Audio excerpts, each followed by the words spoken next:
न होने की वजह से सब उसको बुद्धू ही कहते हैं। बुद्धू गांव के बाहर रेलवे स्टेशन पर चाय की एक दुकान पर काम करता है। बुद्धू सुबह उठा और चाय की दुकान पर सफाई करने लगा। तभी दुकान के मालिक हरिचंद वहाँ पर तशरीफ लाए। अरे बुद्धू, नागेंद्र नहीं आया? नहीं मालिक, अभी नहीं आया। राज दुकान के सामान का इंतजाम कैसे करें? वो खास चाय पत्ती तो वहीं मिलती है जहाँ से 3 रास्ते मिलते हैं और वो सिर्फ नागेंद्र ही ला सकता है।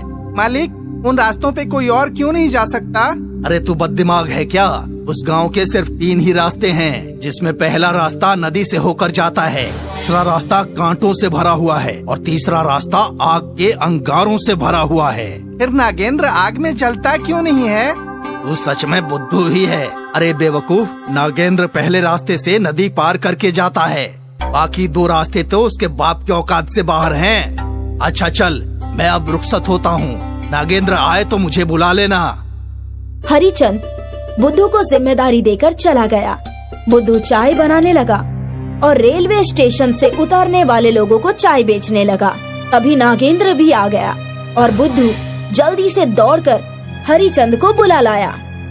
अरे बुधिया भाई, हमारा शेर आया है, इसको एक बढ़िया चाय पिलाओ। बुद्धू नागेंद्र के लिए चाय लेकर आता है। कहिए साहब, कितना माल लाना है? नागेंद्र, तुम्हारी वजह से हमारा कारोबार बढ़िया चल रहा है। दूर दूर से लोग चाय पीने आते हैं यहाँ पर। हाँ तो और क्या ये आसान बात है? मौत के मुंह में कदम रख के चाय पत्ती लाता हूँ मैं। हाँ, जाओ और जल्दी से ले आओ। और सुनो, ये पता किसी को बताना मत कि तुम कहाँ से और किससे चाय पत्ती लेकर आते हो। मैं चाय पत्ती तो लेकर आऊंगा, लेकिन मुझे अब 5000 रुपए चाहिए। इतने पैसे? लेकिन क्यों? जान जोखिम में डालकर जाता हूँ मैं। लेकिन इतने पैसे तो मैं पूरे महीने में भी नहीं कमा पाता हूँ। देखो, अगर आपको अपना कारोबार चलाना है तो आपको पैसे तो देने होंगे, वरना मैं तो जा रहा हूँ। चाहे मेरा कारोबार चले या ना चले, लेकिन मैं इतने पैसे नहीं दे सकता, क्योंकि इससे तो मेरी लागत भी नहीं निकलेगी और मैं ही डूब जाऊंगा। ठीक है, जा रहा हूँ। बुद्धू भी वहाँ खड़े होकर उनकी सारी बातें सुन रहा है। मालिक, क्या मैं चाय पत्ती लेकर आ सकता हूँ? अरे तेरा दिमाग खराब हो गया है क्या? तूने एक कहावत नहीं सुनी क्या? जिसका काम उसी को साजे। तेरे बस का नहीं है ये, तू सिर्फ चाय बना। मैं एक बार कोशिश तो कर सकता हूँ। मैं पहले ही अपने कारोबार के फिक्र में परेशान हुआ पड़ा हूँ, क्योंकि उस चाय पत्ती के बिना मेरी दुकान नहीं चलने वाली। अब तू मेरा दिमाग और खराब मत कर। हरिचंद अपने मुस्तकबिल को लेकर परेशान हो गया और वहीं जमीन पर लेट गया। बुद्धू से अपनी मालिक की ये हालत देखी नहीं जा रही थी, क्योंकि बुद्धू ये जानता है कि उसका इस दुनिया में उसके मालिक के अलावा कोई सहारा नहीं है। मैं नाम से बुद्धू हूँ, लेकिन मैं उस जगह पर जाकर दिखाऊंगा। बुद्धू अपने मालिक को बताए बगैर उस गांव की तरफ चल दिया। कुछ दूर चलने के बाद उसको 3 रास्ते नजर आए। पहला रास्ता सीधा जा रहा था, जिस पर नदी है और बहुत पानी भरा है। दूसरा रास्ता दाईं तरफ से है और उस पर बहुत ज्यादा आग है। जब बुद्धू बाईं तरफ देखता है तो डर जाता है, क्योंकि उस तरफ आग के दहकते हुए अंगारे हैं। या खुदा, ये कैसे रास्ते हैं? मैं कैसे जाऊंगा अंदर? लेकिन मुझे जाना होगा, क्योंकि मैं अपने मालिक की ऐसी हालत नहीं देख सकता। इसलिए मैं नदी तैर कर जाऊंगा, और अगर ये नदी मुझे डुबाएगी तो डुबा ले, लेकिन जिसने मेरी परवरिश बेटे की तरह की है, मैं उनके साथ कुछ भी गलत नहीं होने दूंगा। बुद्धू हाथ जोड़कर आंखें बंद करके डरते हुए नदी में कदम रखता है, लेकिन तभी बुद्धू को महसूस होता है कि जैसे नीचे कोई रास्ता है। बुद्धू ने आंखें खोलकर देखा तो उसके पैरों के नीचे रास्ता है। नदी के ऊपर एक रास्ता बन गया। बुद्धू ये देखकर खुशी से उछल गया और उसने बड़ी आसानी से नदी पार कर ली। जब बुद्धू चाय की पत्तियां लेकर वापस आया तो वो रास्ता बोल पड़ा। बुद्धू, तुम कल भी आओगे ना?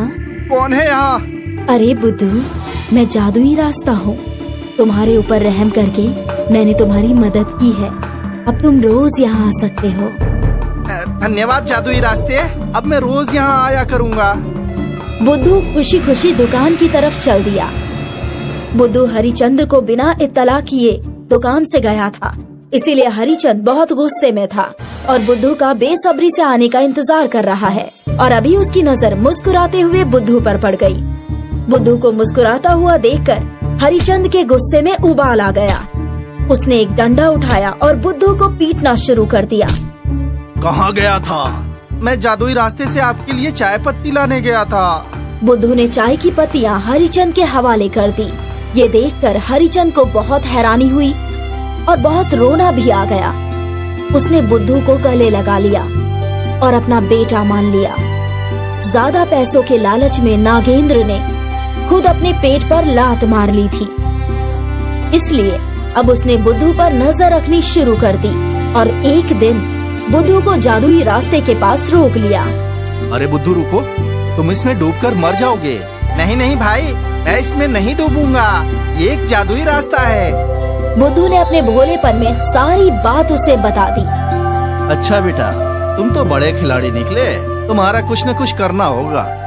नागेंद्र ने बुद्धू को एक पेड़ से बांध दिया। अरे भैया क्या कर रहे हो? अब तू यहीं मर, कोई जंगली जानवर आएगा और तुझे खा जाएगा।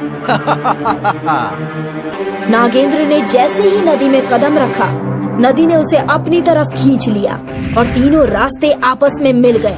अब नागेंद्र आग में जलता रहा और पानी में भी डूबता रहा। कुछ देर तड़पने के बाद उसकी मौत हो गई और रास्तों से आवाज आई, हम तीनों जादुई रास्ते सिर्फ भोले भाले मासूम लोगों पर ही रहम करते। जो भी हमारा चालाकी से नाजायज फायदा उठाता है, हम उसका यही हाल करते हैं। आओ बुद्धू, चाय की पत्ती ले जाओ और ये 2 मटके भी उठा लो। बुद्धू हीरे जवाहरात से भरे 2 मटके लेकर दुकान पर पहुंचा और हरिचंद ने 1 महीने में ही एक बड़ा होटल खोल लिया, जिसमें वो चाय उसकी ब्रांड बन गई और बुद्धू का निकाह हो गया। बुद्धू अभी भी उन जादुई रास्तों की मदद से चाय की पत्तियां लेकर आता है, जिसकी वजह से दूर दूर तक उसकी मकबूलियत फैल गई। मीरपुर गांव में बुद्धू रहता था। बुद्धू के वालिदैन नहीं हैं। बुद्धू के अंदर कोई चालाकी न होने की वजह से सब उसको बुद्धू ही कहते हैं। बुद्धू गांव के बाहर रेलवे स्टेशन पर चाय की एक दुकान पर काम करता है। बुद्धू सुबह उठा और चाय की दुकान पर सफाई करने लगा। तभी दुकान के मालिक हरिचंद वहां पर तशरीफ लाए। अरे बुद्धू, नागेंद्र नहीं आया? नहीं मालिक, अभी नहीं आया। राज दुकान के सामान का इंतजाम कैसे करें? वो खास चाय पत्ती तो वहीं मिलती है जहाँ से 3 रास्ते मिलते हैं और वो सिर्फ नागेंद्र ही ला सकता है। मालिक, उन रास्तों पे कोई और क्यों नहीं जा सकता? अरे तू बददिमाग है क्या? उस गांव के सिर्फ 3 ही रास्ते हैं, जिसमें पहला रास्ता नदी से होकर जाता है, दूसरा रास्ता कांटों से भरा हुआ है और तीसरा रास्ता आग के अंगारों से भरा हुआ है। फिर नागेंद्र आग में जलता क्यों नहीं है? तू सच में बुद्धू ही है। अरे बेवकूफ, नागेंद्र पहले रास्ते से नदी पार करके जाता है, बाकी 2 रास्ते तो उसके बाप के औकात से बाहर हैं। अच्छा चल, मैं अब रुखसत होता हूँ, नागेंद्र आए तो मुझे बुला लेना। हरिचंद बुद्धू को जिम्मेदारी देकर चला गया। बुद्धू चाय बनाने लगा और रेलवे स्टेशन से उतरने वाले लोगों को चाय बेचने लगा। तभी नागेंद्र भी आ गया और बुद्धू जल्दी से दौड़कर हरिचंद को बुला लाया। अरे बुधिया, भाई हमारा शेर आया है, इसको एक बढ़िया चाय पिलाओ। बुद्धू नागेंद्र के लिए चाय लेकर आता है। कहिए साहब, कितना माल लाना है? नागेंद्र, तुम्हारी वजह से हमारा कारोबार बढ़िया चल रहा है। दूर दूर से लोग चाय पीने आते हैं यहाँ पर। हाँ तो और क्या ये आसान बात है?